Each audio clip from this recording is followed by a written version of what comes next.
Hi! In front of me is Realme 8i, and today I would like to show you how you can operate voice recorder on this device. First of all, go into Tools folder and tap on Recorder app.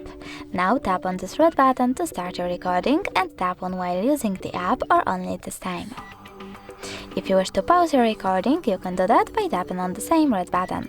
If you want to end it and save it, click on the right button over here and name your recording however you wish to. Then click on this icon at the top right corner of this pop-up, and as you can see, my recording was created.